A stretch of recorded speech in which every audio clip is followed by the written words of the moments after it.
রানীনগরে পঞ্চায়েত সমিতিতে তৃণমূলের গোষ্ঠী দ্বন্দ্ব প্রকাশ্য। প্রাক্তন পূর্ত কর্মাধ্যক্ষ এবং বর্তমান পঞ্চায়েত সমিতির সদস্য মিজান হাসানকে বেধড়ক মারধর করার অভিযোগ উঠল তৃণমূলের ওপর গোষ্ঠীর বিরুদ্ধে।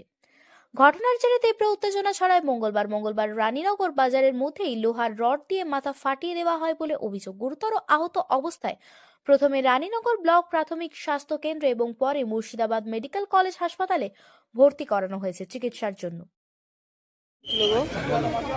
শ্রমিক হোসেন কি কারণে মারলো? ওর জনপ্রিয়তা কমছে। কারা মারলো সংক্ষেপে বল। কারা মারলো? পঞ্চায়েত সমিতির সভাপতির ভাইয়েরা শ্রমিক হোসেনের নির্দেশে রাজীব, নান্টু, আকাশ, দুলাল, হুমায়ুন, হাসিবুল এরা না মারলোটা কেন?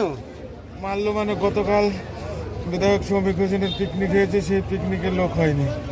আজ আমরা একটা পিকনিক করছি, আমি পঞ্চায়েত সমিতির মেম্বার তৃণমূলের। আচ্ছা, প্রচুর মানুষ সমাগম হবে, হ্যাঁ। আমাকে মেরে সেই মানুষকে আটকাতে চাইছে। মানুষ মুখ খুলছে তার দুর্নীতির বিরুদ্ধে। কার শ্রমিকের বিরুদ্ধে? হ্যাঁ, আপনি তো তৃণমূল করেন নাকি? কি দিয়ে মেরেছে আপনাকে? হাতুড় দিয়ে, লোহার রড দিয়ে, পিস্তলের বাট দিয়ে, গরম জল, কাঁচের বোতল, বয়ম সবকিছু দিয়ে। শ্রমিকের লোক নাকি? শ্রমিকের লোক। আপনার নাম? মিজান হাসান। জান